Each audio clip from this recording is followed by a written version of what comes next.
सामान्य जीवाला केलेला नारद परंपरेतला हा उपदेश आहे. हे सामान्य जीवासाठी आहे.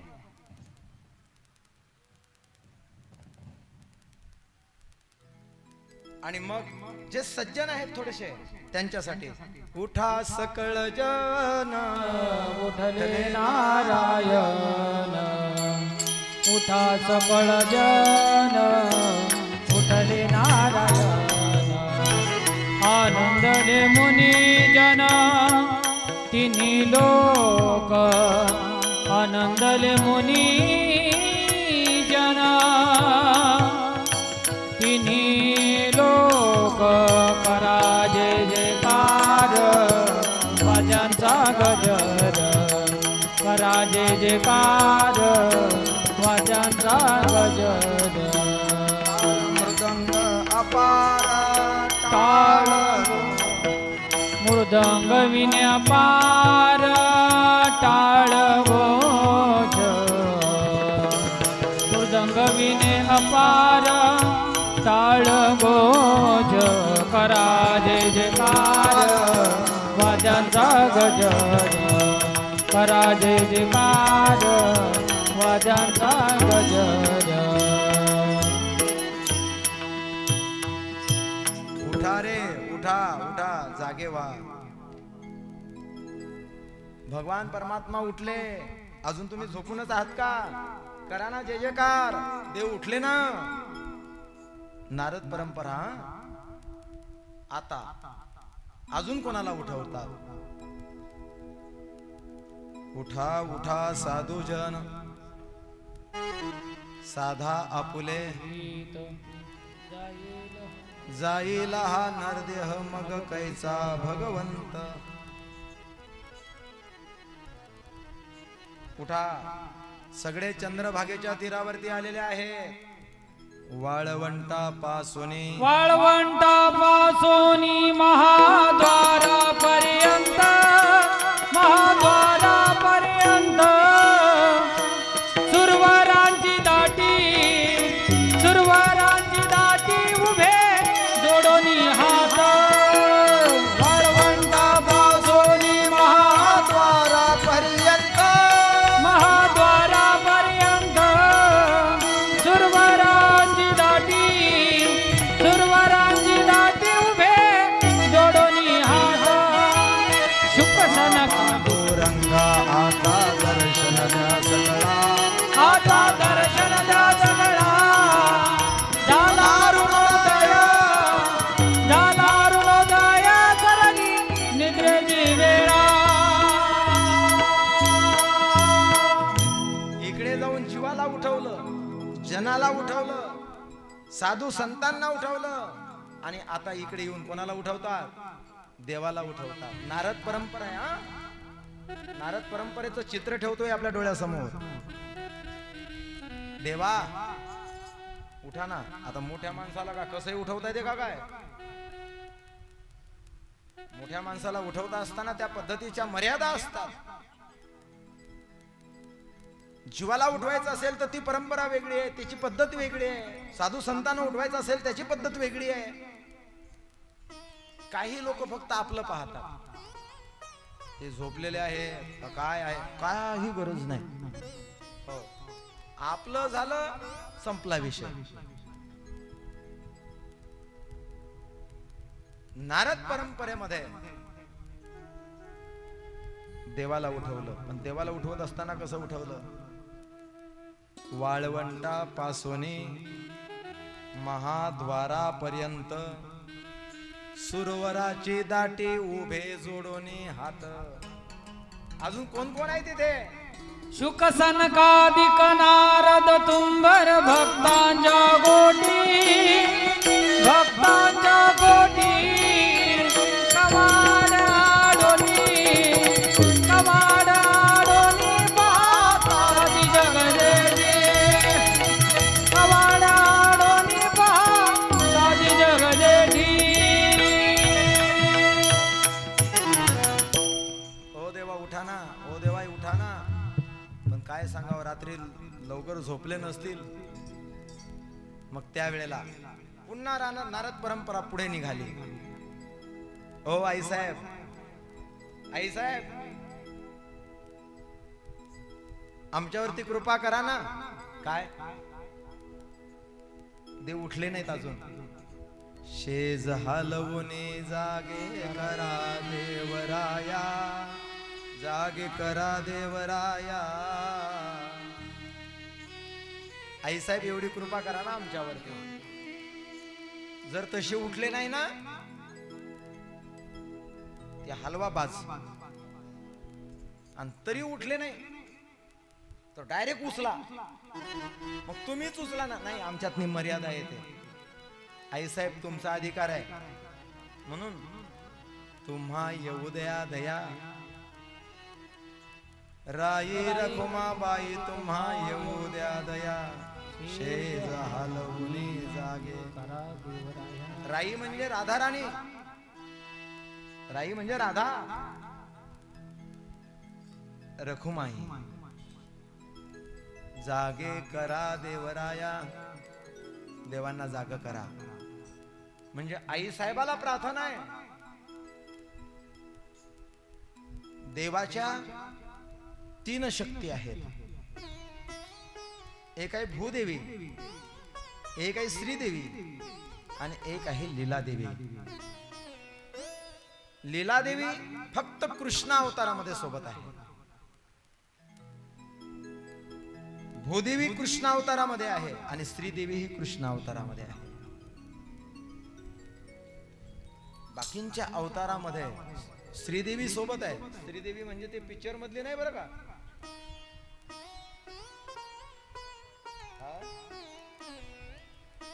नाही तर तुम्ही म्हणाल तीच होती का काय.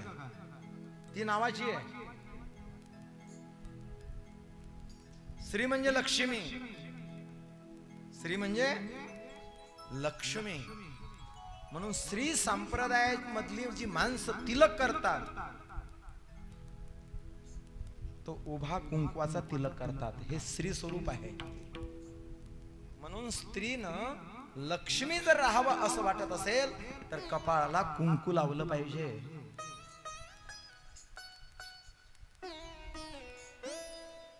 टिकली लावायची का नाही तुमचं तुम्ही ठरवा. फक्त लक्ष्मीनं कुंकू लावलं पाहिजे. लावा, कारण ती लक्ष्मी आहे. ती एक परंपरा आहे. ती श्रीदेवीची परंपरा आहे.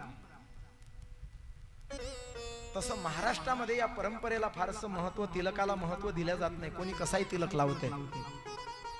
उत्तर प्रदेश मध्ये वगैरे बाकीच्या भागांमध्ये, दक्षिण भारत असो उत्तर भारत असो, या भागांमध्ये गंध कसा लावला त्याच्यावर अवलंबून त्याचा संप्रदाय आहे, त्याचा पंथ आहे. आम्ही कसाही लावतो, त्याला धोरणच नाही राहिलं. शास्त्रामध्ये वैष्णवानं तिलक कसा लावावा त्याच शास्त्र आहे. ऊर्ध्व पौंड्र भाळ, ऊर्ध्व पौंड्र भाळ असला पाहिजे. ऊर्ध्व गंध त्या पद्धतीचं लावावं. त्याचे परिणाम सांगितले शास्त्रामध्ये. असो, प्रत्येक तिलकाचा परिणाम सांगितला, म्हणून तिलक त्या पद्धतीचा असावा. श्रीदेवी या विषयावरून आपण तिथे गेलो होतो. हा भगवंताला आवडणारा तिलक आहे. गोपी चंदन टिळा आवडे देवासी तो ऐका प्रकार. नामाचा उच्चार रात्रंदिवस तुळशी माळ गळा. गोपी चंदन टिळा हृदयी कळवळा वैष्णवांचा. हे देवाला आवडणारे आहेत बरं का. म्हणून तिलक केला पाहिजे. ज्या ज्या परंपरेतने आपण असू तसा तसा आपण केला पाहिजे. ज्याची जशी परंपरा असेल तसा तिलक करावा. शुकदेवजी महाराज परीक्षित राजाला सांगतात की राजाने, अक्रूरजी वैष्णव होते. द्वादश ठिकाणी तो तिलक करायचा आहे. वैष्णवाने 12 ठिकाणी करावा. कारण त्या 12 ठिकाणी त्या देवतेंचे स्थान असतात. आणि तो तिलक करून आकुरुजी रथामध्ये बसले. नारदानी इकडे भगवंताला सांगितलं, भगवंतानी सांगितलं ठीक आहे. आकुरुजी निघालेले आहेत. मथुरेचा जो रस्ता होता तो काही वेळात संपला. ब्रजभूमी त्या रथाला स्पर्श झाली. आकुरुजीच्या भावना प्रगट झाल्या. अंतकरणामधल्या ज्या भावना होत्या त्या उत्कट झाल्या, त्या उद्भूत झाल्या. आणि आकुरुजीने रथाच्या खाली उतरले. त्या भूमीची रज आपल्या मस्तकाला लावली. मायबाप, भावना फार मोठ्या असतात. वारकरी संप्रदायामध्ये फार व्यक्तिमहत्व मोठी मोठी झाली. त्याच्यामध्ये मामासाहेब दांडेकर महिन्याची वारी, नोकरी असल्यामुळे पायी जाऊ शकत नव्हते, पण महिन्याच्या वारीला पंढरपूरला एसटीनं जायचे. भावना आहे का? हा तर भावनेचा प्रश्न आहे अंतकरणाशी. एसटी पुण्यावरून निघाल्यानंतर बरं का सुरेश अप्पा, वाखरी जवळ एसटी यायची आणि जिथे पादुका आहेत त्या रस्त्याला, त्याला विसावा म्हणतात, त्या ठिकाणी एसटी पोहोचली की मामासाहेब एसटीत आपल्या पायातली चप्पल काढायचे आणि चप्पल काढून असे पाठीमागून धरून राहायचे. ते काही सामान्य नव्हते, एका कॉलेजचे प्राचार्य होते, प्रिन्सिपॉल होते. त्यावेळेला त्यांचं वर्णन करत असताना मोठ्या मोठ्याने तत्ववेत्यांनी वर्णन करावं. मामासाहेबांची उंची फार मोठी होती, पण मामासाहेबांच्या अंतकरणातल्या ज्या भावना होत्या त्याही उच्च कोटीच्या होत्या. त्या स्थानावरती पोहोचले. पंढरपूर आलं म्हणून ती पायातली चप्पल एसटीतल्या एसटीतून उतरले नाही, पण त्याच क्षेत्रामध्ये ती एसटी पोहोचली. पायातल्या चपला काढायचे आणि तशा हातात धरून नाही ठेवायचे, पाठीमागे धरायचे. आम्ही तर भक्ती करायला म्हणून निघतो, जिथे लोक प्रसाद सेवन करतात त्याच्यातही चप्पल घालून जातो. सुदच नाही आम्हाला. सांगावं लागतं की बाबा रे चप्पल.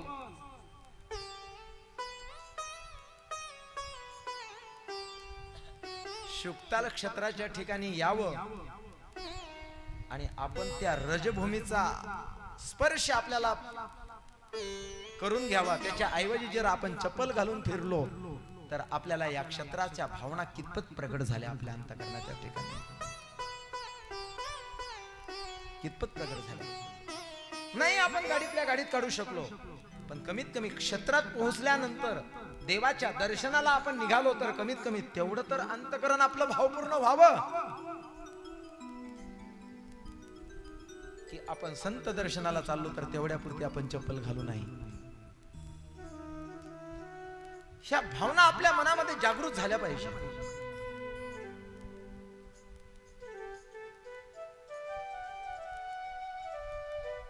हे आड्याण्याचं काम नाही. आडाणी वेगळा आणि भोळा वेगळा. हे भक्ती भोळा असलेला त्याचं काम आहे. तो जो भोळा असतो तो कळी काळाला जिंकतो. स्वानंद सुख निवासी जोग महाराज, आम्ही ज्या संस्थेमध्ये अध्ययन केलं 4 वर्ष आळंदीला, परंपरा फार उज्ज्वल आहे माझी.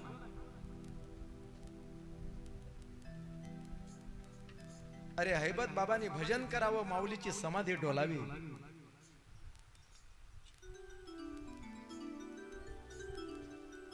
ज्या भजनाने माऊलीची समाधी डोलावी, अरे ज्या समाधीवरती माझ्या देवाचे हात लागले, माझ्या नामदेवरायांचे हात लागले, माझ्या तुकोबारायांचे हात ज्या समाधीला लागले, त्या समाधीवरती आपल्याला डोकं ठेवण्याचं भाग्य प्राप्त झालं. याच्यापेक्षा आणखीन काय पाहिजे? अजून काय पाहिजे? पण ती भावना आपली प्रकट झाली पाहिजे, ती अंतकरणाच्या ठिकाणी आपली ती भावना असली पाहिजे. पण दर्शन घेता घेता जर समजा आपण दुसऱ्या सोबत जर तिथपर्यंत जात असताना जर भांडणं करू, तर आपल्याला त्या अंतकरणाच्या ठिकाणी ती भावना उत्पन्न होईल कशी? तो त्याच्या पुढे तर तो त्याच्या पुढे तर तो त्याच्या पुढे तर तो त्याच्या पुढे. त्या क्षेत्राच्या ठिकाणी त्या देवतेच्या ठिकाणी असलेल्या भावना आपल्या जागृत झाल्या पाहिजे. अंतकरणाची स्पर्श झाला पाहिजे.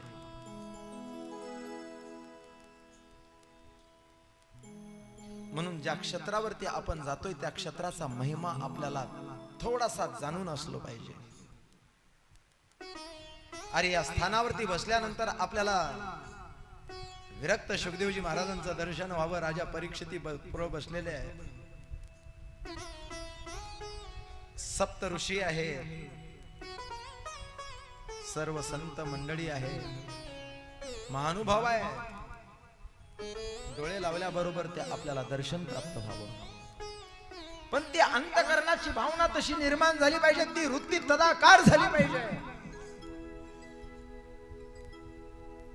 भागवत श्रवण करत असताना आमची वृत्ती तिथपर्यंत पोहोचण्याचा प्रयत्न करते, परंतु भागवतातून उठलं की बाहेर गेल्यानंतर आम्हाला दुकानावरची जिलेबी, चालता चालता ते काय म्हणतात ना ते पाणीपुरी, एक काल म्हटला महाराज इकडची पाणीपुरी लगा चांगलीच आहे. म्हणजे इथे येऊनही सुद्धा त्याची टेस्ट पाहणारी माणसं नाहीत असं नाही.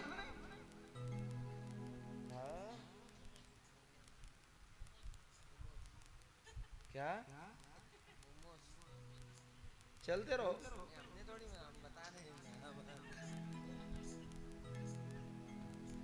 हमें तो अभी पता लगा कि आपके पास है वो.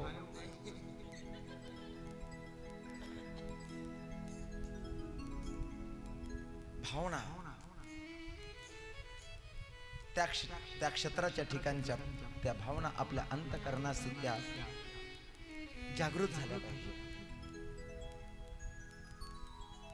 शुकदेवजी महाराज परीक्षिती राजाला सांगतात की राजन, अक्रूरजी त्या ब्रजभूमीमध्ये पोहोचले.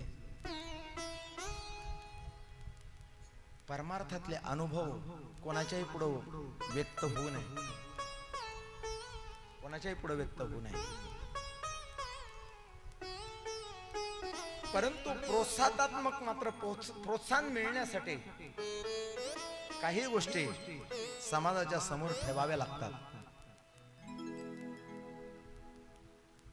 आम्ही पद्म पुराणामध्ये, अनेक शास्त्रांमध्ये, स्कंद पुराणामध्ये पंढरपूरचा महिमा वाचला, अनेक संतांचे चरित्र वाचले. त्या संतांना येणाऱ्या अनुभूत्या वेगळ्या होत्या. त्याच पंढरपूरमध्ये आम्ही 4-4 महिने राहतो. आम्हाला अजून त्या पंढरपूरचं दर्शन त्या तत्वरूपानं का झालं नाही, याचा विचार आपण केला पाहिजे. आणि त्याचा विचार करत असताना आम्ही एक वेळ पंढरपूरमध्ये असताना आज गर्दी वाढली. पंढरपूरमध्ये कोणत्याही क्षेत्रामध्ये गर्दी वाढली. ज्या वेळेला आम्ही आळंदीत राहत होतो ना, काय वातावरण होतं. अरे इंद्रायणीचं पाणी आम्ही ओंजळीनं पित होतो, चंद्रभागेचं पाणी आम्ही ओंजळीनं पित होतो. आज तीर्थ घ्यावं किंवा नाही अशी माणसाला संकोच भावना तयार होते. विज्ञान काळामध्ये एवढी विकृती निर्माण झाली क्षेत्राच्या ठिकाणी. भूमीवरती तसे संस्कारही झाले, परंतु त्या ठिकाणचं जे व्हायब्रेशन आहे ते मात्र अजून काही टिकून आहे. आपल्याला जाणवतात, प्राप्त होतात, पण आपलं अंतकरण जर लालायत नसेल तर त्या भावना कशा प्रकट होतील, ते दिव्य दर्शन आपल्याला कसं मिळेल. शब्द ज्ञान तर झालं, पंढरपूर कसं आहे. माझा नियम होता, दररोज सकाळी मी काकडा आरतीला जात होतो, दररोज. आणि देवाच्या समोर त्या निमित्तानं 1.5 तास बसण्याचा योग यायचा.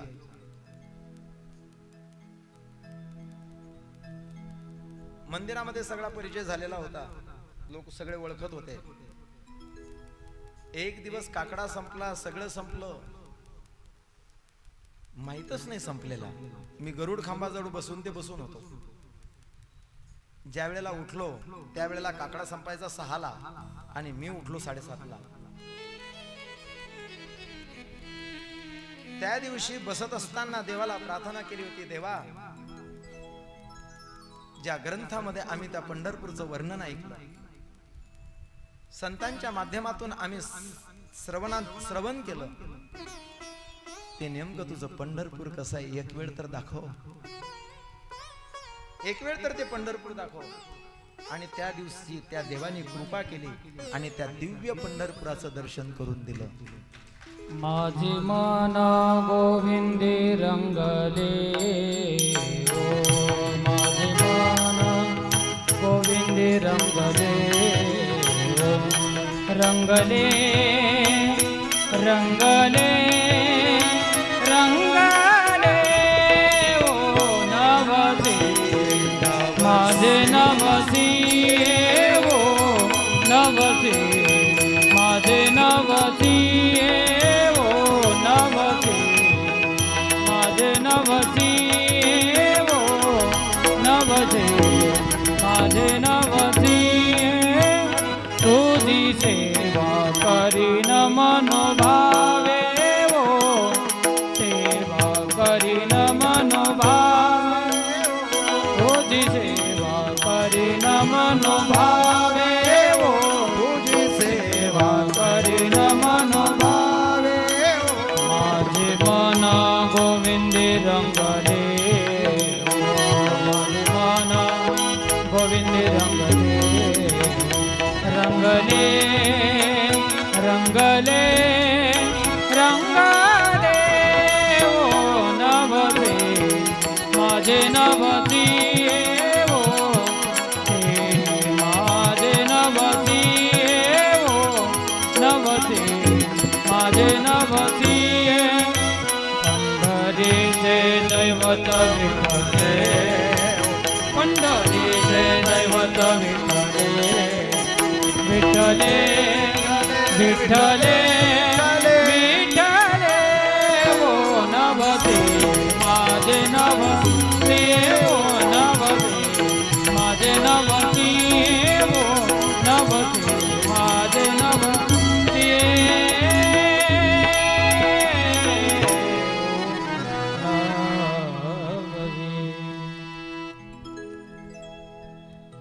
त्या भगवंताची कृपा झाली की त्या दिव्य दर्शन आपल्याला प्राप्त होते. मी ज्या प्रसंगाकडे वळत आहो त्या प्रसंगाचं सुद्धा दिव्य दर्शन ब्रजभूमीमध्ये माझ्या जीवनात मला प्राप्त झालं. 2001 मधली गोष्ट आहे. आम्ही नंदगावला गेलो.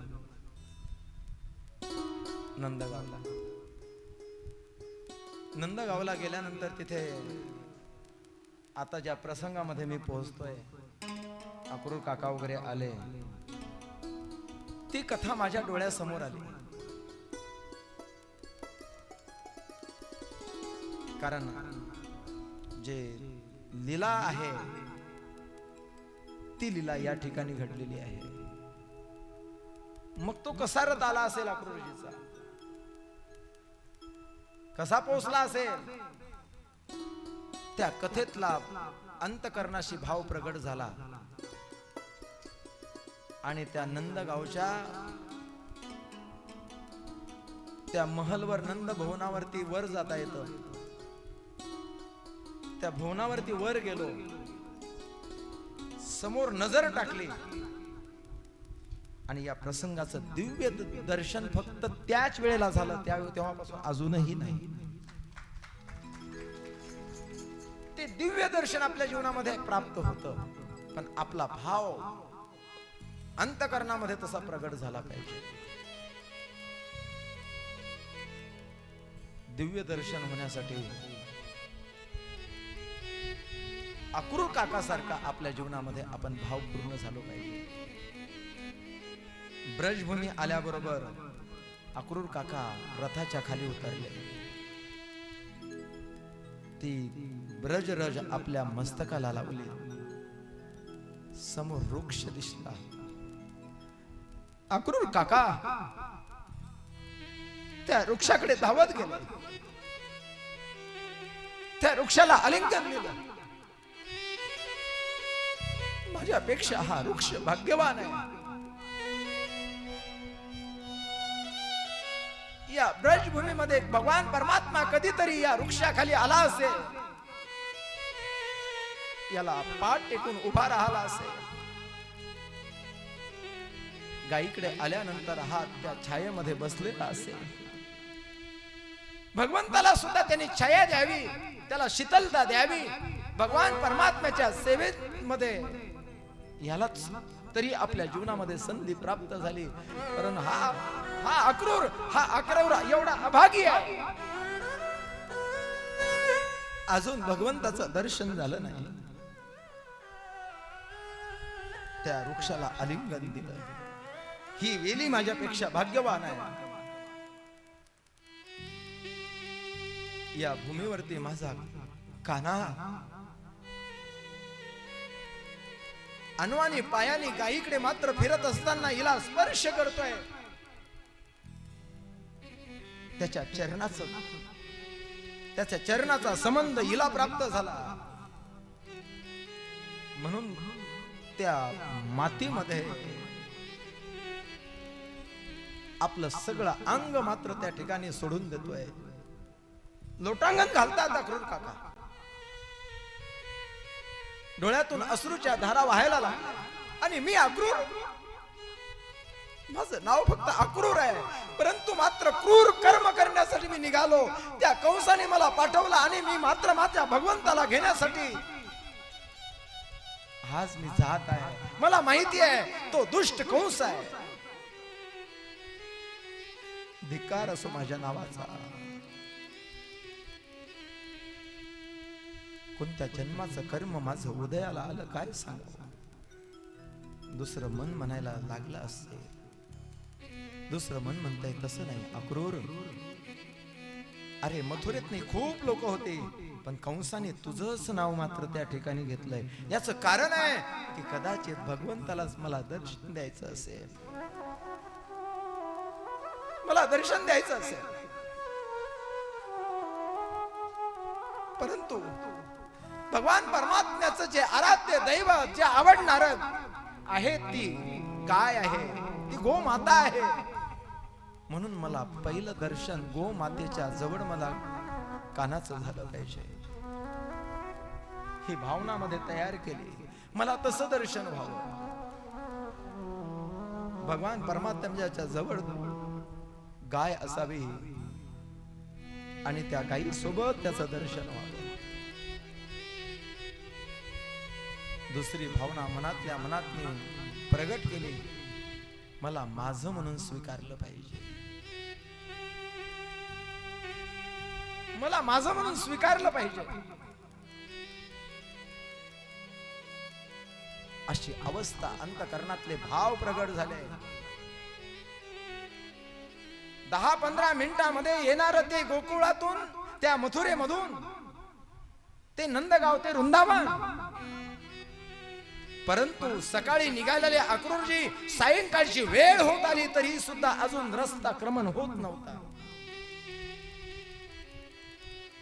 कधी वृक्षाला आलिंगन द्यावं, तर कधी त्या मातेमध्ये आपलं शरीर लोळून घ्यावं.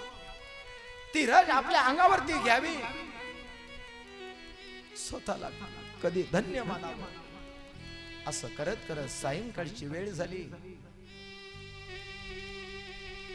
आणि अक्रूरजीचा रथ सायंकाळच्या वेळेला त्या वृंदावनामध्ये पोहोचला.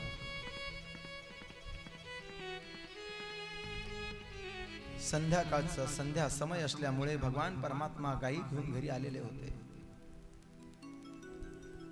गंगी गाईला बांधत होते. गंगी गाईला बांधल्यानंतर गंगी गाईच्या पाठीवरून हात भगवान परमात्मा फिरवत होते.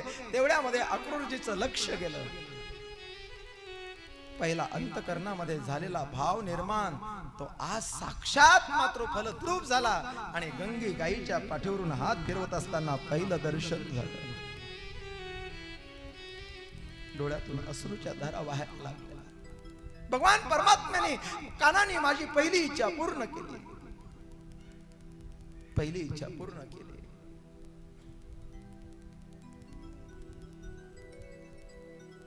अक्रूरजी हात जोडून निघालेले आहे. भगवंताच्या चरणावरती साष्टांग दंडवत घातलेला आहे.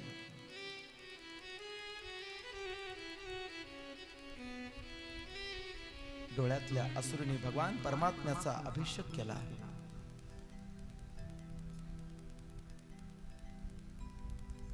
भगवान परमात्मा उठा म्हणतात. मला उठा म्हणतो, पण माझं म्हणत नाही. जोपर्यंत माझं म्हणून स्वीकारत नाही तोपर्यंत मी उठणार नाही. मला माझं म्हणून स्वीकारलं पाहिजे.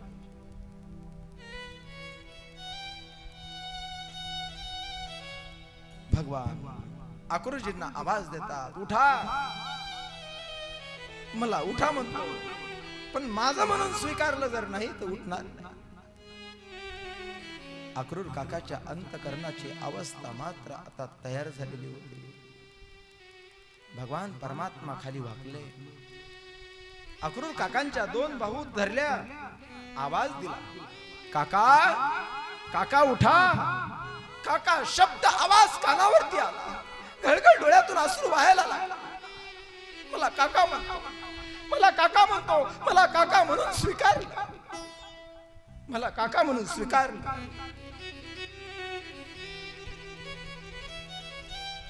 भगवंताने अक्रूर काकाचा हात धरला. नंद भुवनाकडे घेऊन येतात. नंदांना दुरूनच अक्रूरजी आलेले दिसले. भराभर खाली उतरले. समोर आले. या यादवांचे पाहुणे या, आपलं स्वागत आहे. अक्रूरजी नंद बाबा अक्रूरजींना घेऊन वर जातात. यशोदा मैयाला कळालं कोणीतरी पाहुणे आलेले, म्हणून यशोदा मैयाने गुळाचा खडा पाण्याचा गडवा घेतला आणि पाहुण्यांना देण्यासाठी गेलेली होती. वर पायरी एक एक चढत होती. तेवढ्यामध्ये दोघांचा संवाद कानावरती तिच्या शब्द पडायला लागला. काय शब्द आहे म्हणून थोडस तिनं यशोदा मैयानं ऐकण्याचा प्रयत्न केला. नंद बाबा विचारतात, अक्रूरजी आपण खूप दिवसानंतर आलात, काय प्रयोजन आहे? अक्रूरजींनी सांगितलं, नंदा कंसाने फार मोठा सोहळा ठेवलेला आहे आणि त्या कार्यक्रमासाठी खास स्वतःचा रथ कृष्णासाठी पाठवला. कृष्णाला घेण्यासाठी आलो. हे शब्द यशोदा मैयाच्या कानावरती पडले. जणू काही बाण लागावा असे शब्द लागले. हातातलं पाणी गुळाचा खडा आपल्या मालकाच्या हातात दिला. तशीच यशोदा मैया खाली परत आली. दोघांचं बोलणं झालं. नंद बाबा खाली आले आणि यशोदा मैयाला सांगतात, यशोदे अगं देवी, आपल्या घरी यादवांचे पाहुणे खूप दिवसानंतर आलेले आहे. पाहुणचाराची तयारी करा. यशोदा मैयाने विचारलं, का हो? मी तर असं ऐकलं अक्रूरजी आपल्या भगवंताला, आपल्या कानाला, आपल्या लालाला मथुरेला नेण्यासाठी आले. नंद बाबा म्हटले, यशोदे अगं कंसाचे आणि माझे फार संबंध चांगले आहेत. त्याचं फार प्रेम माझ्यावरती आहे. अगं त्यांनी एवढ्या मोठ्या उत्सवामध्ये आपल्या कृष्णाला खास स्वतःचा रथ पाठवला. आपला लाला आता मोठा झाला. त्याला राज्यकारभार शिकवला पाहिजे, त्याला कळालं पाहिजे. म्हणून शुकदेवजी महाराज परीक्षिती राजाला सांगतात की राजन,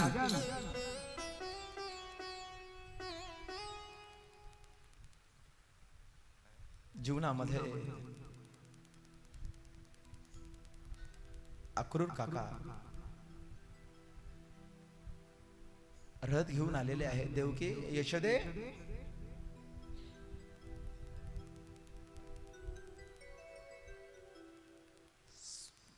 अरे काय चाललंय तुझं?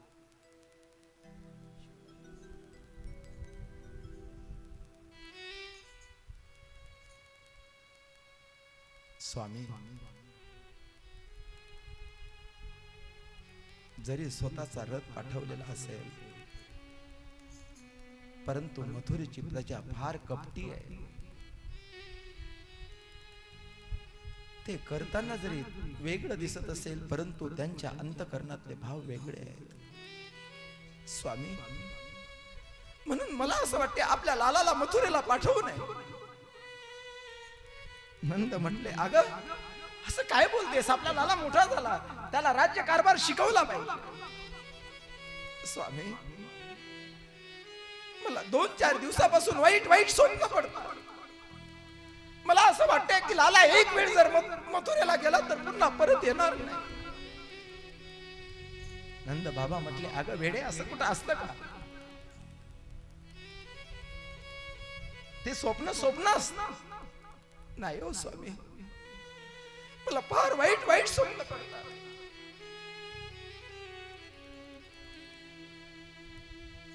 अगं,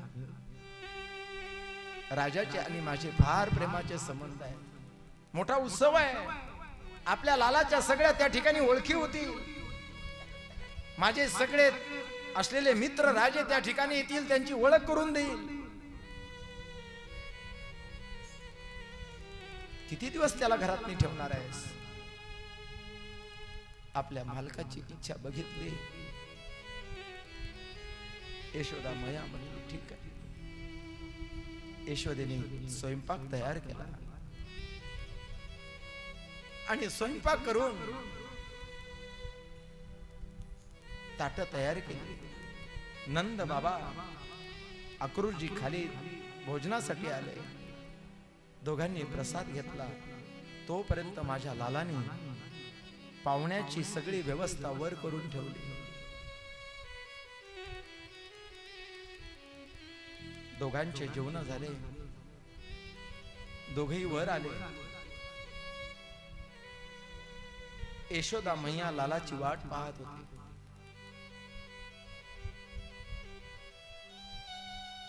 लाला हळूहळू एक एक पायरी उचलत खाली उतरत खाली येतो.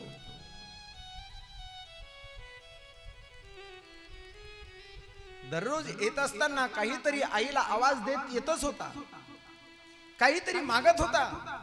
पण आज पावलाचाही सुद्धा आवाज येऊ देत नाही. आतमध्ये प्रवेश केला.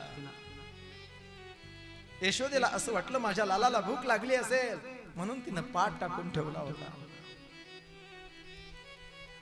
दररोज त्याला जेवणासाठी बोलवावं लागत होतं, बसवावं लागत होतं, हात धरून त्याला आणावं लागत होतं. पण आज मात्र तो न बोलवता, न काही बोलता त्या पाटावर येऊन बसला. यशोदा मैयाने बघितलं माझ्या लालाला भूक लागली वाटते, म्हणून तिनं ताट तयार केलं आणि लालाच्या समोर ठेवलं. दररोज स्वतःच्या हाताने कधी खात नव्हता. मैयाला राजी करून त्याला एक एक घास खावा द्यावा लागत होता. पण आज मात्र त्यांनी मान खाली केली, स्वतःच्या हाताने एक एक घास खायला लागला. यशोदा मैया तर पाहतच राहिली. काही न बोलता येऊन बसतो, मान खाली घालून जेवण करतो. यशोदा मैया म्हटली, लाला काय झालं रे तुला? तू आज काही बोलला नाही, मला आवाज दिला नाही. नाही मैया, मला भूक लागली. लाला, अरे दररोज तू माझ्या हाताने एक एक घास खाऊन मागत होता, काय झालं तुला? काही दुखते का तुझं? लाला सांग ना, काही दुखत का? नाही मैया, तसं नाही काही ग, काही नाही. लालाने एक एक घास खाल्ला. यशोदा मैया फक्त पाहत होती. मनात भाव निर्माण झाला, हे नारायणा, माझ्या लालाला एक एक घास खाऊ घालण्याचं पुण्य संपलं का रे? संपलं का माझं पुण्य? लालाने जेवण केलं, हात धुतला आणि अंथरुणावरती जाऊन पडला. यशोदा मैयाने स्वतःसाठी ताट वाढून घेतलं. घास घेऊन तोंडात टाकणार, भाव निर्माण झाला.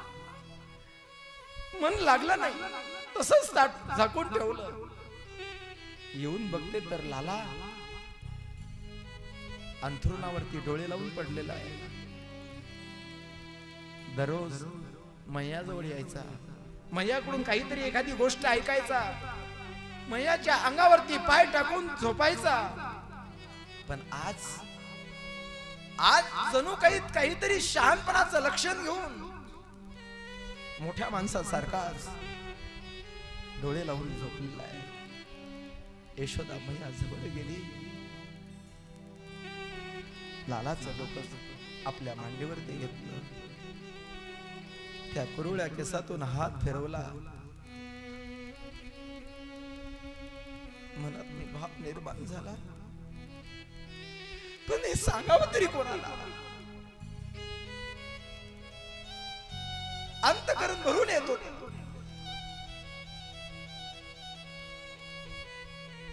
पुन्हा माझ्या लालाची झोप झाली पाहिजे म्हणून तिनं लालाच्या डोक्याखाली उस्ती दिली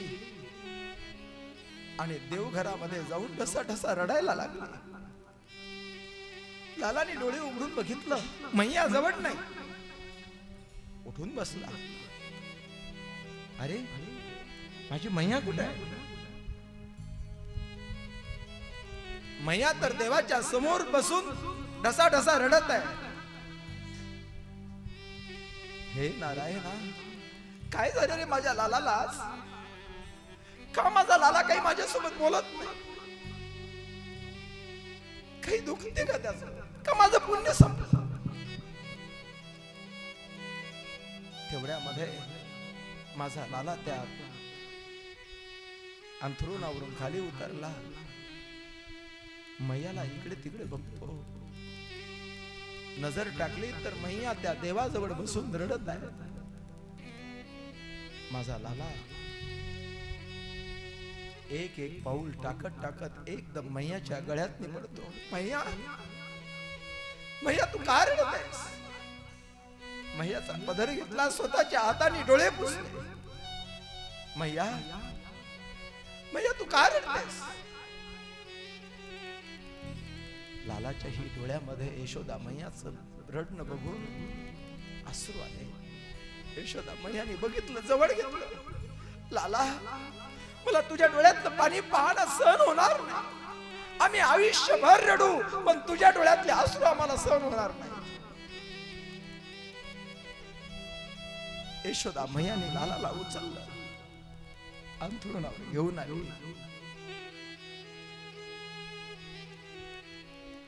लाला यशोदा मैयाच्या कुशीमध्ये झोपला. थापटत झोप लागली. यशोदा मैया विचार करते, माझे मालक तर मथुरेला जायचं म्हणतात. माझा लाला जर उद्या मथुरेला गेला तर माझ्या लालाला नेहमीसाठी काहीतरी भूक लागते, म्हणून त्याच्यासोबत काही ताण लाडू, भूक लाडू द्यावे म्हणून ती झोपलीच नाही. रात्रभर माझ्या लालाला हे लागेल, माझ्या लालाला ते लागेल म्हणून रात्रीच्या वेळेला पूर्ण रात्र तिची त्याच्यात करण्यात गेली. दररोजच्या पेक्षा लाला लवकर उठला. यशोदा मैया लाला जवळ गेली. लाला, आज लवकर उठला तू? मैया, मैया मला मथुरेला जायचंय. शब्द ऐकला, मैयाच्या डोळ्यात अश्रूच्या धारा वाहायला लागल्या.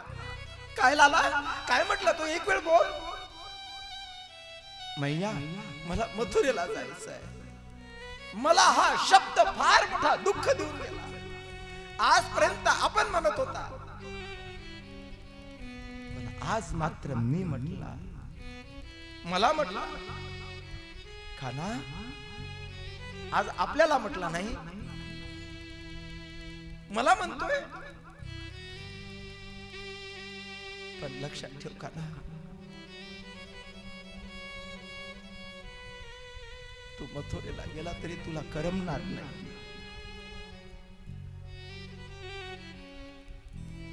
मैयाने लालाचं स्नान करून दिलं.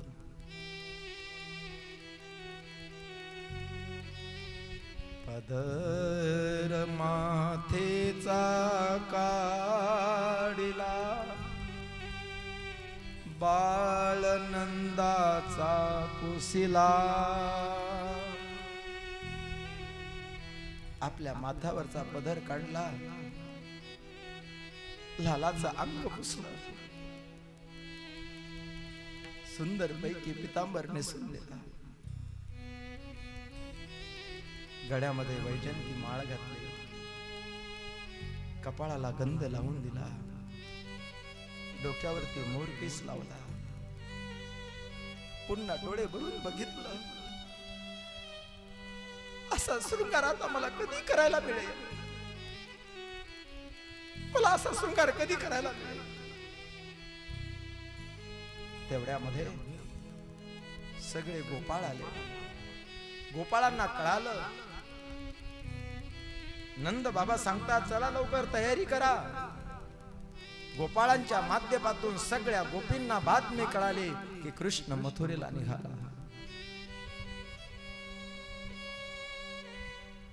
त्या गोपिका या नंदाचे अंगणी मिळाल्या गवळणी. या नंदाचे अंगणी मिळाल्या गवळणी.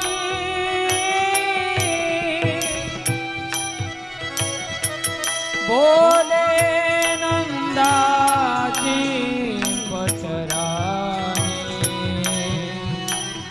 सद्गदित हो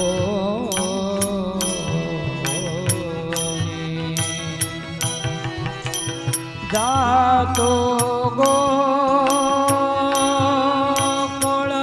सोडोनी,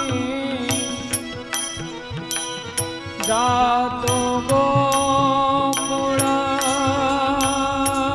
सोडोनी. यशोदे बाई गे साजनी. या नंदाचे अंगणी मिळाल्या गवळणी. या नंदाचे अंगणी मिळाल्या गवळणी.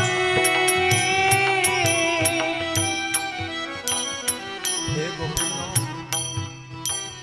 मथुरेसी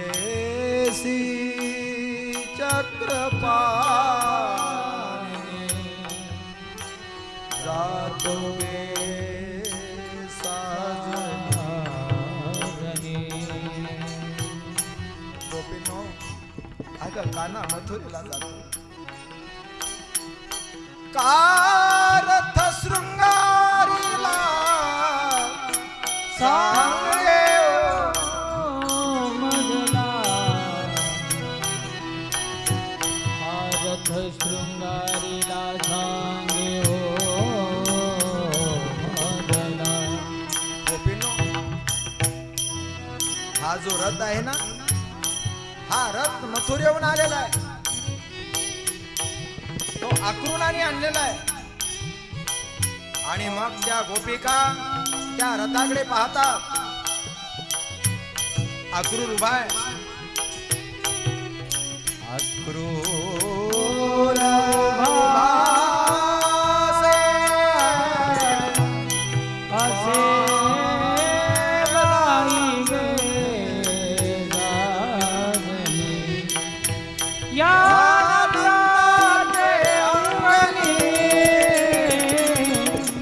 मिळाल्या गौराणी. या नंदाचे अंगणी मिळाल्या गौराणी. त्या गोपिका त्या अक्रूरा जवळ गेल्या आणि त्या अक्रूराला बोलतात, हे अक्रूरा.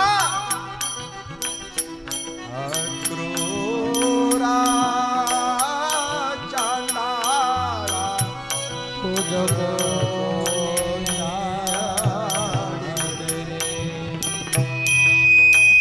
आघात करो आलास.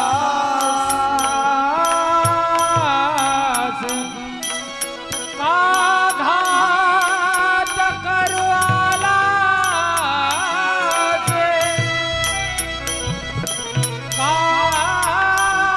आघात करो आलास.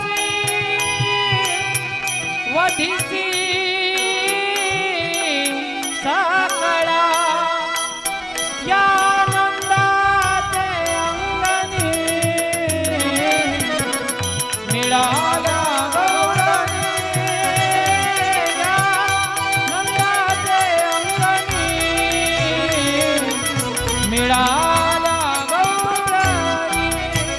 हे अक्रूरा, हे चांडाळा. अक्रूर नाम तुझे तैसेच न करणे. अरे नाव तर तुझं अक्रूर आहे, पण आमचे प्राण घेण्यासाठी आलास. हे चांडाळा, कोणा धाडलं रे तुला? आमचे प्राण घेण्यासाठी आलास का? भगवान परमात्मा नंद बाबा सांगतात, उशीर झालेला आहे, चला लवकर.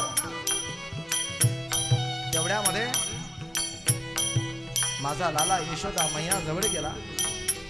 मैयाला नमस्कार केला. मैया, मला आशीर्वाद दे. मैयाने विचार केला, आम्ही कितीही जीवन लाला दुखात निघालो, पण तुला ज्याच्या समाधान आहे ते तू कर. तुझ्या आनंदामध्ये आम्ही आनंद मानतो. यशोदा मैयाने हात वर केला आणि माझा लाला त्या रथाकडे निघालेला आहे. परंतु त्या यशोदा मैयाची अंतकरणाची अवस्था मात्र बदलली. माझा लाला, माझा लाला, माझा लाला आवाज दिला, लाला. रथातनी टाकलेला पाय लालाने मागे घेतला. अक्रूर म्हटले, झाला आता काही शक्य दिसत नाही. मागे वळला, मैयाच्या जवळ आला. मैया, अगं वेळ झालेला आहे, मला आशीर्वाद दे. यशोदा मैयाने लालाचे हात धरले. लाला, आज कळालं मला रे, एवढ्या दिवस नव्हतं खरं वाटलं. मला गर्गाचार्यांनी सांगितलं होतं, परंतु माझं मन मानत नव्हतं. मला माहिती आहे तू माझा नाही, तू देवकीच आहेस. हे शब्द काढल्याबरोबर लालानी हे शब्द मैयाच्या तोंडावरती हात ठेवला. मैया, हे काय बोलतेस? अगं मी तुझा आहे, मी नंद बाबाचा आहे. सगळे मथुरेतले लोक मला विचारतील तू कोणाचा आहे, मी सांगेल यशोदा मैयाचा आहे. नाही लाला, नाही लाला, मला माहिती आहे. गर्गाचार्यांनी सांगितलं होतं मला, पण मला आज कळालं मला तू माझा नाही. नाही मैया, मी तुझा आहे, मी तुझा आहे. लाला, अरे एवढूस मटकी फोडली, थोडस चोरी केली म्हणून तुला उखळाला बांधलं. लाला विसरून जा रे, विसरून जा लाला. लाला म्हटला, मैया अगं या जगताच्या पाठीवर अशी कोणती शक्ती आहे मला बांधणारी? फक्त तुझं प्रेम आहे मला बांधू शकते. मला कोण बांधेल? शुकदेवजी महाराज परीक्षित राजाला सांगतात की राजन, मैया बोलायला लागली, लाला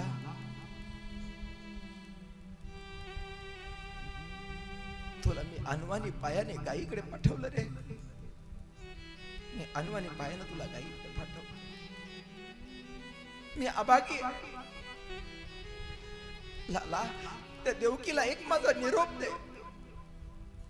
त्या देवकीला म्हणावं, त्या मथुरेमध्ये खूप तुला नौकर दासी चाकर मिळतील, पण कृष्णाच्या आवडीचे पदार्थ तयार करणारी दासी म्हणावं तुला मथुरेत मिळणार नाही. ती गोकुळामध्ये यशोदा आहे म्हणावं. भगवंतानी आपल्या मैयाला एकदम आलिंगन दिलं. मैया हे काय बोलतेस? नाही लाला, मला माहित आहे रे, मला माहिती आहे. लालाने आपल्या मैयाला जवळच आहे म्हणून अशी अनुभूती दिली. आईला नमस्कार केला आणि लाला तिथून निघाले. रथी चढले वनमाळी, रथी चढले वनमाळी.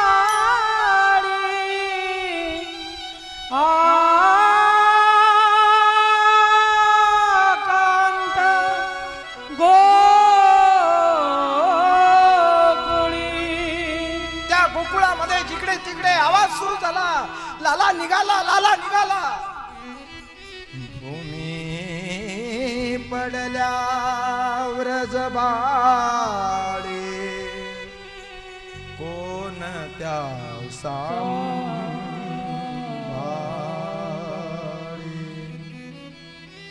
नयनीच्या उदकाने भिजली धरणी. एका जनार्दनी रथ गेला निघोनी. त्या गोपिका रथाच्या समोर पडल्या. कृष्णा तुला जायचंय ना, आमच्या अंगावरून रथ घेऊन जा.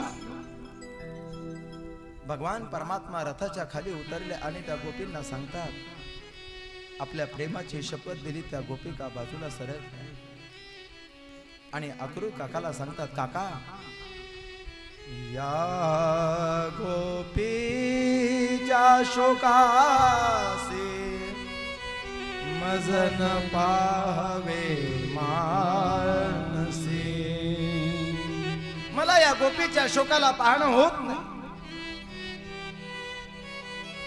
काका आपला रथ काढा. बघता बघता तो रथ मात्र निघालेला आहे. त्या गोपिका म्हटल्या, कृष्णा अरे कमीत कमी राधेला तरी भेटून जावे. नको आमचा विचार करू, त्या राधेला तर भेट. भगवान परमात्मा ताबडतोब राधेकडे गेलेले आहे. राधा त्या अवस्थेमध्ये होते, श्याम श्याम श्याम श्याम. तेवढ्यात एका सखीनं सांगितलं, राधे अगं बघ कोण आलंय. राधे बघ कोण आलंय. राधेनं तिरकिळ्या डोळ्यानं बघितलं. तो श्याम आलेला बघितला, आवाज दिला, श्याम. मूर्छावून राधा खाली पडली.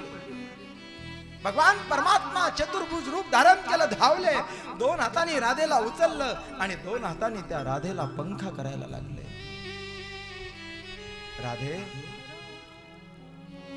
अगं 5:30 वाजतायत. अवतार कार्य आहे, तुला माहिती आहे, मला जावं लागेल. भगवान परमात्म्याने आपल्या कमरेची बासरी काढली, ज्या बासरीमुळे सगळ्यात ब्रजभूमीला प्रेम वितरण केलेलं होतं. ती बासरी काढली आणि भगवंताने ती बासरी राधे जवळ दिली. राधे, ती बासरी तुझ्या जवळ राहू दे असं म्हणून भगवान परमात्मा राधेची आज्ञा घेऊन निघाले. पुढे अक्रूरजीचा संदेह मिटवला दर्शन देऊन पुढे निघाले. धोब्यांच्या जवळचे कपडे धोबी मामा पण लायकीचा नव्हता. एक छपरांग दिली, धोबी समाप्त झाला. बाकीच्यांनी गाठोडे टाकले, पळून गेले. मला म्हणायला लागले, पुतना मारणारा आला पळा, पुतना मारणारा आला पळा. गाठोडे टाकले, सगळे कपडे घेतले, गोपाळांच्या अंगावरती टाकले, पुढे निघाले. दर्दीकडे शिंप्याकडे जाऊन त्याच्यावरती कृपा केली, त्यांनी बरोबर करून दिले. पुढे निघाले. कुब्जा दाशी भगवान अक्रूरजीला त्या कंसाला अंगराग करण्यासाठी निघालेली होते. भगवंताने तिच्यावरती सुद्धा कृपा केली. तिनं सांगितलं, प्रभू घरी चला. भगवंतानं सांगितलं, सध्या नाही, अवतार कार्य बाकी आहे. तो शिवधनुष्य ठेवलेला होता, शिपाई होते. भगवंताने तिथे प्रवेश केला, धनुष्य उचलला, प्रतिंच्या चढवली, धनुष्य भंग झाला. कंसाला कळालं, पकडा पकडा पकडा पकडा पकडा त्याला. पण कोणी पुढे येणार. कुल्यापीड नावाचा हत्ती त्या ठिकाणी दारू पिऊन मस्त केलेला होता. दोघेही भाऊ निघालेले होते. तो हत्ती धावत आला. भगवंताने एक त्याच्या मस्तकावरती चिर चिर करत मागे सरला, पूर्ण चौताळून आला. भगवंतानी त्याचे दात पकडले, एक झटका मारला, दात उपटला, त्याच दाताचा तडाखा त्याच्या मस्तकावरती मारला. कुल्यापीड नावाचा हत्ती गतप्राण झाला. सगळ्यांनी जय जयकार केला. बोले कृष्ण कन्हैया लाल की जय. पाऊस म्हटला काय, कृष्ण मेला का काय रे? कृष्ण नाही मेला, हत्ती मेला. बघता बघता दोघांत भावानी ते हस्ती दंत आपल्या खांद्यावरती घेतले आणि मामा जवळ आले. मामा नमस्कार. जानूर मुष्टिक म्हटले, आमच्या सोबत कुस्ती खेळावी लागेल. त्यावेळेला मामा राजा तुमचा प्रसन्न होईल. भगवान म्हटले, गिल्ली दांडू खेळता येते आम्हाला, आम्हाला काय कळतंय हे कुस्ती वगैरे. आमच्या समोर आत्ता 10,000 हत्तीचं बल असलेला कुल्यापीड तुम्ही मारून टाकला. जानूर मुष्टिका सोबत, जानोरा सोबत, माझ्या भगवंताची मुष्टिका सोबत बलराम दादाची कुस्ती सुरू झाली. पाहता पाहता भगवंतानी दादाकडे बघितले. दादा म्हटले, तुझं काम झालं, माझं काम झालं. जानूर फेकला, आपटला, समाप्त झाला. बलराम दादानी सुद्धा त्याचप्रमाणे त्या मुष्टिकाला वर फेकलं, खाली पडला. एक मुष्टिका मारली, मुष्टी खलास झाला. काय घडलं म्हणून कंस पाहतो. पहिला अपशकुन झाला, डोक्यावरचा मुकुट खाली पडला, केस मोकळे झाले. भगवान परमात्मा 3 छलांगमध्ये कंसाजवळ गेले, केस पकडले, ओढला कंस खाली. अरे दुखतात. भगवान म्हटले, आज कळालं का तुला केस धरल्यानंतर दुखतात म्हणून? माझ्या आईचे देवकीचे केस पकडताना तुला काही वाटलं नाही? ओढला केस धरून, रंग मंडपामध्ये आणला. भगवान परमात्मा त्याच्या छातीवरती बसले. एक मुष्टिका त्याच्या छातीवर टाकली, रक्त ओकायला लागला. दुष्ट, अन्याय, अत्याचारी, स्वतःच्या बापाला कारागृहात टाकणारा, स्वतः अधर्मानं राज्य करणारा, यज्ञ कीर्तन धर्म यज्ञ बंद पाडणारा. आठवते आकाशवाणी, आठवते आकाशवाणी. त्याच देवकीचा 8वा गर्भ तुझ्या समोर आहे. सावधान. दुसरी मुष्टिका त्याच्या छातीत टाकली. डोळे किरकिरे करायला लागला. दुष्ट, देवकीचे 6 मुलं मारणारा बालघातकी, हे अत्याचारी कंस. आठवते आकाशवाणी. साधू संतांचा छळ करणारा, ब्राह्मणांना त्रास देणारा, गायीची हत्यारा, हे अधर्मी. आठवती आकाशवाणी, त्याच देवकीचा 8वा गर्भ तुझ्या समोर आहे. तिसरी मुष्टिका वर धारण केली. माझ्याकडे बघ, तोच देवकीचा 8वा गर्भ आहे, त्याच देवकीचा 8वा गर्भ आहे. भगवान परमात्म्याने तिसरी मुष्टिका त्याच्या छातीत टाकली. कंस समाप्त झाला. परंतु मात्र एकानंही टाळी वाजवली नाही, एकानंही सुद्धा जय जयकार केला नाही. का? त्यांना असं वाटलं एवढ्या लवकर कसा काय मरण.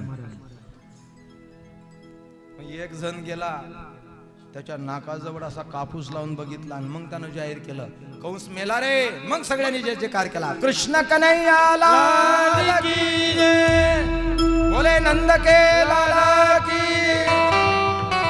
कभी राम बन के कभी श्याम बन के चले आना प्रभु जी चले आना. कभी राम बन के कभी श्याम बन के चले आना प्रभु जी चले आना. ओ तुम कृष्ण रूप में आना, ओ कभी कृष्ण रूप में आना, तुम कृष्ण रूप में आना. ओ कभी कृष्ण रूप में आना. कभी लाल बन के कंस काल बन के चले आना प्रभु जी चले आना. नंद लाल बन के कंस काल बन के चले आना प्रभु जी चले आना. कभी आन बन के कभी आन बन के चले आना प्रभु जी चले आना. ओ चले आना प्रभु जी चले आना. बोले कृष्ण कन्हैया लाल की जय. सगळ्यांनी जय जयकार केला. भगवान परमात्मा तिथून धावत निघाले. वसुदेव देवकीला त्या बंदीशाळेतून मुक्त केलं. जवळच सांगितलं नंदाने, या ठिकाणी वसुदेवाने सांगितलं उग्रसेनालाही सुद्धा ठेवलेलं आहे, उग्रसेनालाही मुक्त केलं. उग्रसेनाने फार मोठी माझ्या कृष्ण कन्हैयाची मिरवणूक काढली. विश्राम घाटावरती मिरवणूक थांबली म्हणून त्याचं नाव विश्राम घाट आहे. त्या ठिकाणी द्वारकाधीशांचं मंदिर मथुरेला आहे. सुखदेवजी महाराज परीक्षिती राजाला सांगतात की राजा, नंद बाबा कान्हाजवळ आले आणि कान्हाला म्हणतात, कान्हा तुला काही भूक लागली नाही का रे? हा? हे मथुरेतले लोक फक्त तुझ्यासोबत आनंद लुटतात, पण तुझा कधी विचार केला का त्यांनी? भगवंताच्या डोळ्यामध्ये पाणी आहे. मथुरेमध्ये ऐश्वर्य आहे, परंतु प्रेम मात्र गोकुळामध्ये आहे. बाबाच्या हातची यशोदा मैयाने पाठवलेली शेदोरी माझा लाला सेवन कर. नंद बाबा म्हणतात, लाला आता चाल ना, आपल्याला गोकुळात जायचं आहे. त्यावेळेला लालाने सांगितलं, बाबा आता माझं अवतार कार्य मात्र या मथुरेतल्या लोकांना गरज आहे. तुम्ही गोकुळामध्ये परत जा. मैयाला सांगावं म्हणावं लवकर येईल. लाला मला माहिती आहे तू माझ्यासोबत नाही आला, मला याचं दुःख वाटत नाही, परंतु मथुरेला गेल्यानंतर त्या यशोदेने विचारल्यानंतर तिला काय सांग? मला भीती आहे तू जर दिसला नाही तर कदाचित एखाद्या वेळेला त्या यशोदेचं काय होईल. बाबा मैयाला माझा नमस्कार सांगा, म्हणावं मी लवकर येईल. नंद बाबा गोपाळ सगळे निघाले. इकडे उग्रसेनाचा राजगादी अभिषेक झाला. भगवान परमात्मा संदीपानी ऋषींच्या आश्रम मध्ये गेले, शिक्षा प्रदान झाले. त्या ठिकाणी सुदामा नावाचा मित्र मिळाला. आपापल्या शिक्षा घेऊन आपापल्या घरी परत आले. इकडे जरासंधाने आपल्या मुलीला विधवा बघितलं. 17 वेळेला त्या मथुरेवरती चढाई काल यवनाला सोबत घेऊन आले. मुशकुंदाच्या हाताने काल यवन समाप्त झाला. पुन्हा ब्राह्मणांना 1000 ब्राह्मणांना बसवला. आपल्याला यश मिळालं पाहिजे म्हणून भगवंताने विश्वकर्म्याला बोलवलं. समुद्राला जागा मागितली. समुद्रामध्ये नगरी बसवण्यात आली. रात्रीच्या रात्री योगमायेच्या शक्तीने मथुरेतली प्रजा त्या नगरीमध्ये योगमायेच्या शक्तीने मात्र तिथे पोहोचवली.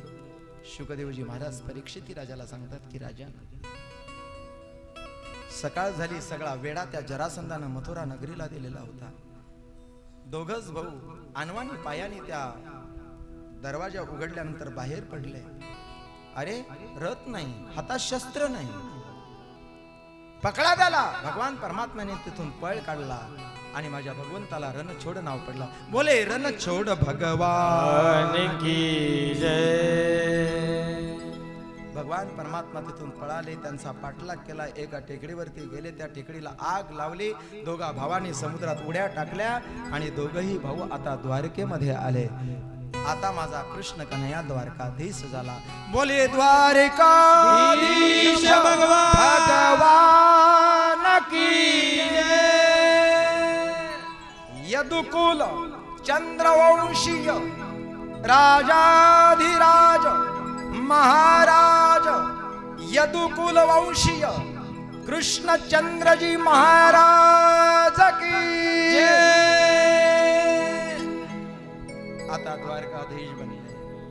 इकडे विदर्भामध्ये भीष्मक नगरी कौंडण्यपूर क्षेत्र भीष्मक नावाचा राजा, त्यांची मुलगी रुक्मिणी उपवर झाली.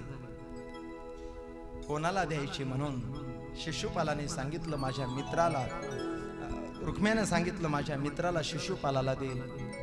परंतु रुक्मिणीला ते भावत नव्हतं. तिनं आपल्या आईवडिलाला सांगितलं, पण आईवडिलाचं काही चालत नाही. शेवटी रुक्मिणीनं आपल्या गुरुदेवाजवळ गेली. गुरुदेवाजवळ पत्र लिहून दिलं आणि गुरुदेवाला नमस्कार केला. गुरुदेवानं ते पत्र घेतलं आणि गुरुदेव द्वारकेमध्ये पोहोचले. इकडे शिशुपालाची वरात त्या कौंडण्यपूर क्षेत्रामध्ये आली. रुक्मिणी माता गुरुदेव गेलेले अजून निरोप आला नाही, वाट बघत राहते. इकडे भूदेव द्वारकेमध्ये पोहोचलेले आहेत. भूदेव द्वारकेमध्ये पोहोचले आणि द्वारकेमध्ये पोहोचून रुक्मिणी आईसाहेबांनी दिलेलं पत्र भगवंताच्या स्वरूप समोर मात्र ते मांडलेलं आहे. रुक्मिणी कशी त्याचं वर्णन केलं आणि भूदेव म्हणतात, प्रभू आता मी येऊ का? भगवंतानं सांगितलं येऊ नाही, मग जाऊ. भगवंताने आपला रथ काढला. सुदेव ब्राह्मण रथामध्ये बसले. वायू वेगानं रथ निघाला. तेवढ्यात बलराम दादा आले. अरे कृष्णा, हे का ना, कुठे निघालास एवढ्या वेगामध्ये? आता मोठ्या भावाने विचारल्यावर काय म्हणावं, पोरगी पळून आणण्यासाठी निघालो. कृष्ण म्हटला तिकडेच चाललो. तिकडे कुणीकडे? दादा तिकडे. तिकडे कुणीकडे? तिकडे दादा तिकडे. आणि मग आलेला ब्राह्मण कौंडण्यपूर क्षेत्रातला रथात बघितला आणि दादाला कळालं, अरे मी तर अजून याला लहानच समजत होतो, हा तर मोठा झाला. आणि भीष्मक राजाने आपल्या मुलीचा विवाह केला आणि माझा लाला तिकडे चालला. तो त्या ठिकाणी जरासंधासारखे राजे अनेक मोठमोठे आलेले आहेत, त्या ठिकाणी माझा लाला एकटा पडू नये म्हणून बलराम दादानी सांगितलं, काना तू पुढे जा, आम्ही आलोच. स्वतःची नारायणी सेना बलराम दादाने घेतली आणि निघाले. इकडे भूसुदेव ब्राह्मण पाठविला तो, अजून कान येई कसा ग बाई, हरी विन धीर धरो, कसा ग बाई, हरी विन धीर धरो. ती रुक्मिणी माता वाट पाहत राहते. तेवढ्यात सुदेव ब्राह्मण दिसले. सांगितलं नाही, चेहऱ्यावरचे भाव कळाले, प्रसन्न दिसले. आपलं काम झालं, रुक्मिणीला कळालं. आणि मग त्या रुक्मिणी मातेजवळ त्या सखी होत्या, त्या सांगतात, अगं रुक्मिणी तुला सजवायचं आहे, तुझा शृंगार करायचा आहे. त्यावेळेला तिनं सांगितलं, माझा शृंगार असा करा, माझ्या हाताला मेहंदी अशी लावा की जेणेकरून मी त्याची झाली पाहिजे. आओ मेरी सखियों मुझे. आता रुक्मिणी माता सजत आहे. ती कशी सजते? मग भीमक राजे आपल्या कुल परंपरेच्या देवीला मंदिरामध्ये दर्शनासाठी पाठवतील आणि मग भगवान परमात्मा रथ कसा घेऊन येतील हे आपल्याला सगळं अनुभवायचं आहे भाव प्रेमाने. चला आओ मेरी सखियों मुझे मेहंदी लगा दो, जय हो. मेहंदी लगा दो मुझे ऐसी सजा दो, मुझे श्याम सुंदर की दुल्हन बना दो, मुझे श्याम सुंदर की दुल्हन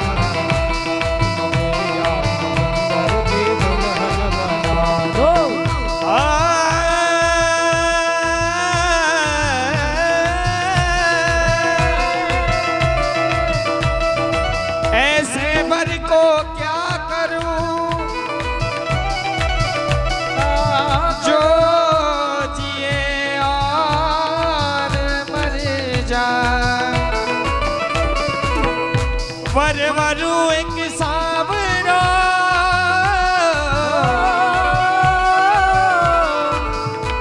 चूड़ी लो मर हो जाए, मुझे श्याम सुंदर की दुल्हन बना दो, मुझे श्याम सुंदर की दुल्हन बना दो.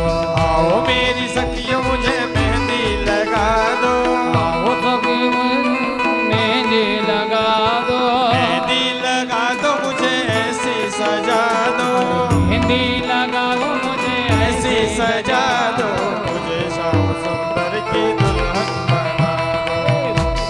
सुंदर की दुल्हन बना दो.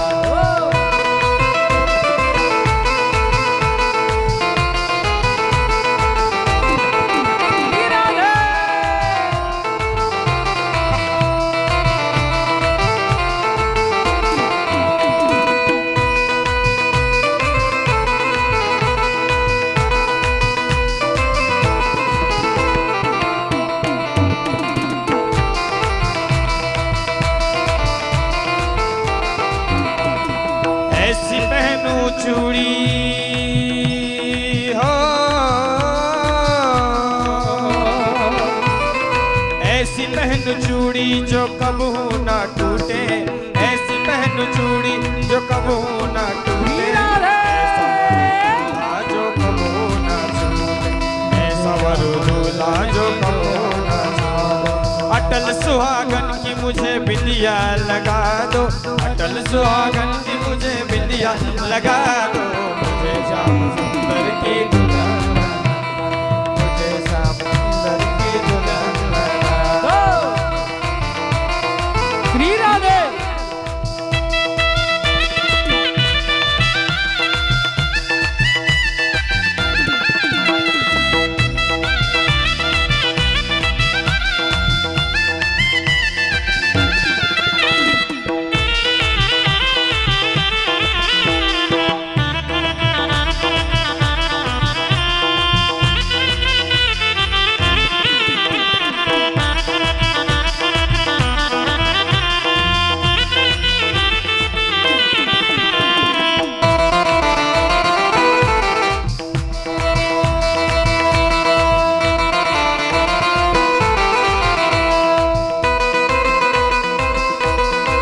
नाचा आजचा दिवस हा आनंद आहे. फक्त सर्वांनी आनंद घ्या.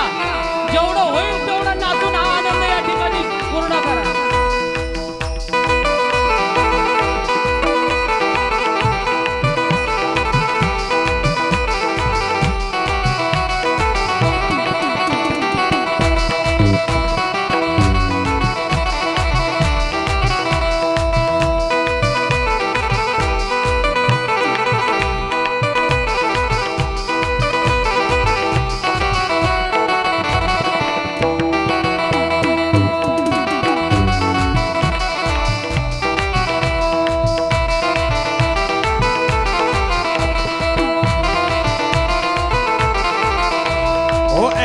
ओढ़ चुनरी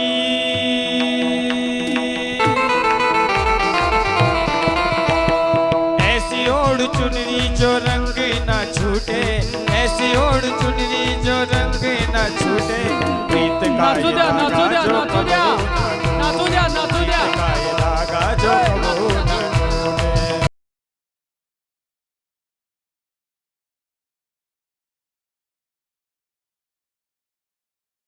सर्वांनी हा आनंद घ्या. बस आजचा दिवस आनंद आहे. आनंदाचा क्षण, हा. आनंदाचा क्षण आहे हा. घ्या. ओ ऐसी ओढ़ चुनरी जो रंग ना छूटे, ऐसी ओढ़ चुनरी जो रंग ना छूटे, प्रीत का ये धागा जो कबहू न टूटे, प्रीत का ये धागा जो कबहू न टूटे।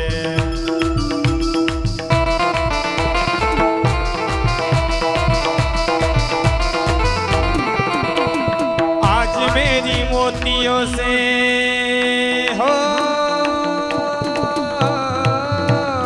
आज मेरी मोतियों से मांग भरवा दो, आज मेरी मोतियों से मांग भरवा दो, मुझे श्याम सुंदर की दुल्हन बना, मुझे श्याम सुंदर की दुल्हन बना। आओ मेरी सखियों मुझे मेहंदी लगा दो, आओ मेरी सखियों मुझे मेहंदी लगा दो, मेहंदी लगा दो मुझे ऐसे सजा दो, मुझे श्याम सुंदर की दुल्हन बना।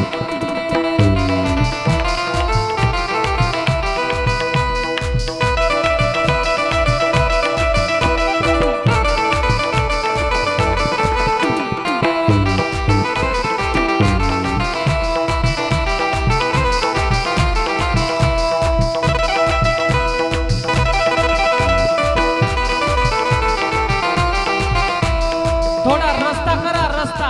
महाराज आले, रस्ता करा रस्ता. थोडं पलीकड नाचा. हा चालू चालू. हा फक्त रस्त्यात नका येऊ. महाराज येऊन राहिले. हा. मुझे श्याम सुंदर की दुल्हन बना दो.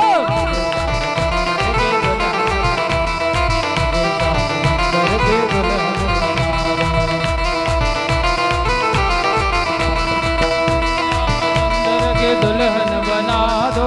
आओ मेरी सखियों मुझे मेहंदी लगा दो, अरे आओ मेरी जगी मुझे मेहंदी लगा दो. मुझे श्याम सुंदर की दुल्हन बना दो।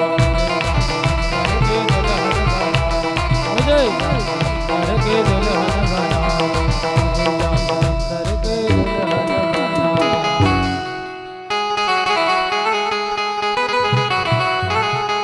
हो लेके पूजा की थाली जोत मन की जगाली, तेरी आरती उतारू भोली माँ, तू जो दे दे सहारा सुख जीवन का सारा, तेरे देवी चरणों उभी पे करा, वारू उभी. भोली माँ। श्री हरी. ओ माँ, ओ श्री हरी. देवी का रूप. देवी का रूप. लेके पूजा की थाली जोत मन की जगाली, तेरी आरती उतारू भोली माँ, ओवाळा ओवाळा देवीला ओवाळा. जो दे दे सहारा सुख जीवन का सारा, तेरे चरणों पे वारू भोली माँ।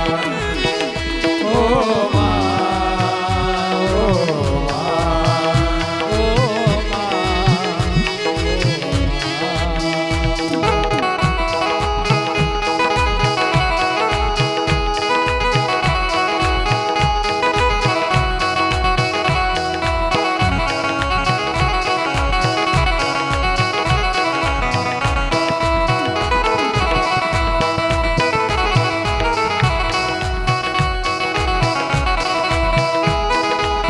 सफल हुआ ये जन्म के मैं थी जन्मों से कंगाल माँ, सफल हुआ ये जन्म के मैं थी जन्मों से कंगाल, यही कामना लेकर मैया आई मैं तेरे द्वार, रहूं मैं तेरी होके तेरी सेवा में खोके, रहूं मैं तेरी होके तेरी सेवा में खोके, सारा जीवन गुजारूं भोली माँ, तू जो दे दे सहारा सुख जीवन का सारा, मेरे चरणों पे वारू भोली माँ।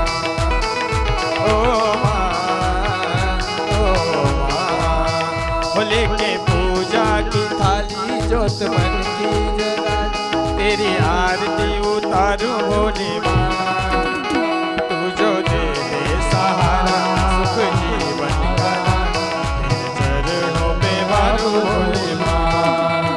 ओ माँ, ओ माँ,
आई भवानी तुझ्या कृपेने तारिज भक्ताला अगाध महिमा तुझी माऊली निवारी संकटाला आई कृपा करी माझ्यावरी जागवी तो राजा आई कृपा करी माझ्यावरी जागवी तो राजा आंबे गोंधळाला ये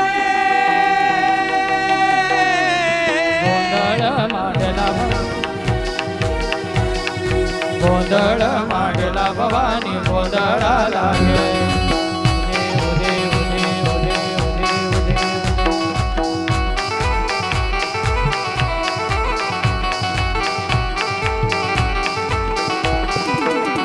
हो गळ्यात घालून गवड्याची माळ पायात बांधली जाळ हातात बरडी जुलाज आहे वाजविते दंबळ हे गळ्यात घालून गवड्याची माळ पायात बांधली जाळ हातात बरडी तुला गाई वाजविते जंबळ दग दग त्या ज्वाळेतून आली तुझी जगन्माता भक्ती दाटून येते आई नाव तुझे घेता आई कृपा करी माझ्यावरी जागविते राजधानी आई कृपा करी माझ्यावरी जागविते राजधानी आंबे गोंधळाला ये गोंधळ मानला भवानी गोंधळाला भवानी गोंधळाला ये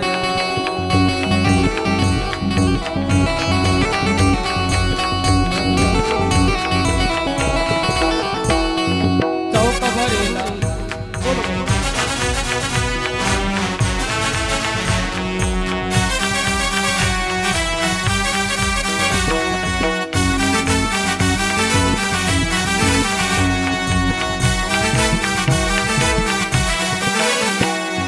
चौक भरीला मानिक मोती मंडप आकाशात हात जोडून करुणा भागते उदार करी गावाचा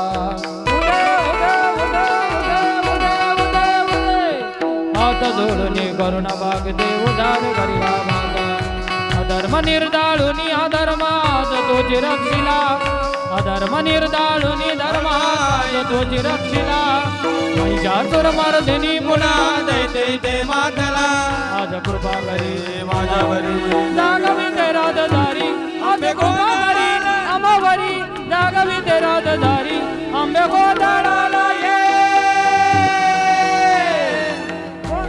मांडला भवानी गोंधळाला ये गोंधळ मांडला भवानी गोंधळाला ये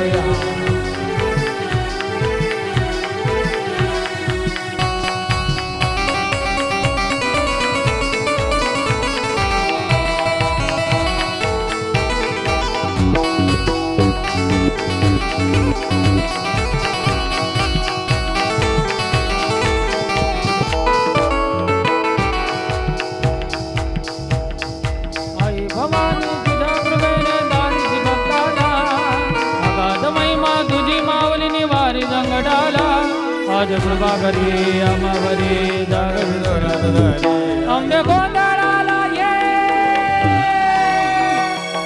गोंधळ मांडला भवानी गोंधळाला ये गोंधळ मांडला भवानी गोंधळाला ये मांडला गप्पे गोंधळाला ये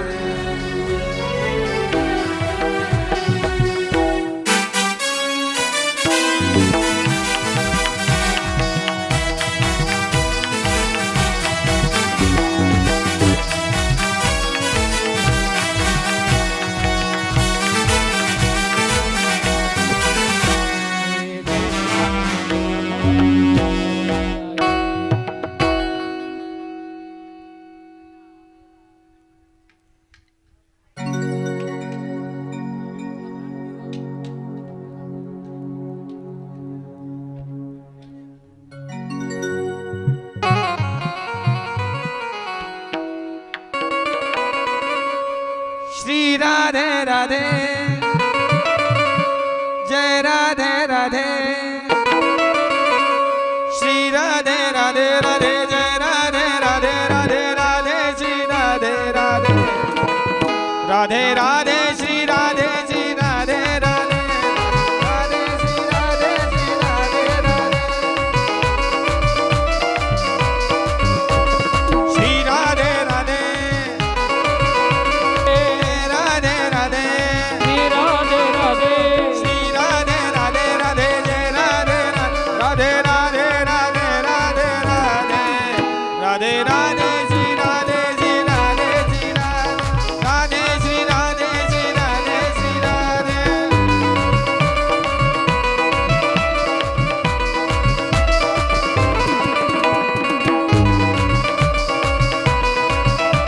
राधे राधे राधे श्री राधे श्री राधे राधे राधे राधे श्री राधे श्री राधे जय राधे राधे जय राधे राधे राधे राधे श्री राधे श्री राधे अरे श्री राधे राधे राधे राधे जय राधे राधे श्री राधे राधे श्री राधे राधे राधे राधे श्री राधे श्री राधे श्री राधे राधे श्री राधे श्री राधे श्री राधे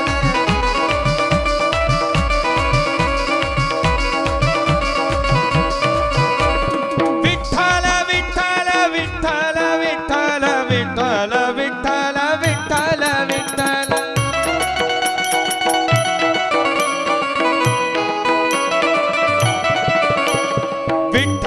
विठ्ठल विठ्ठल विठ्ठल विठ्ठल विठ्ठल विठ्ठल विठ्ठल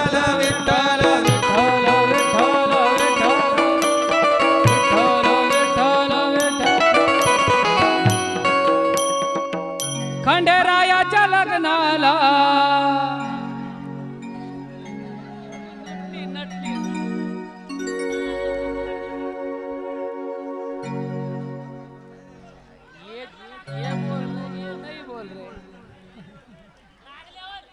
लागल्यावर लागल्यावर म्हणते लागल्यावर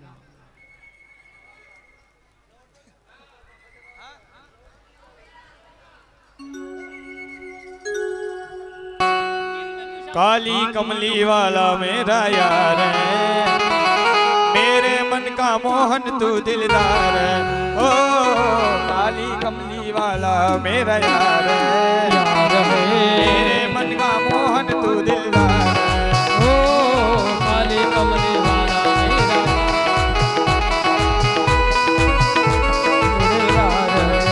तू मेरा यार है बड़ा दिलदार है तू मेरा यार है बड़ा दिलदार है ओ काली कमली वाला मेरा यार है मेरे मन का मोहन तू दिलदार है ओ काली कमली वाला मेरा यार है अरे गई क्या ओ मनमोहन मैं तेरा दीवाना गाऊं बजब यही तराना गाँव सब यही तराना गाँव सब यही तराना मनमोहन मैं तेरा दीवाना गाऊं बजब यही तराना गाऊं बजब यही तराना हाथ मेरे हाथ तेरे इस जीवन की पतवार है क्या क्या ज्ञानोबा माऊली माऊली तुकाराम ज्ञानोबा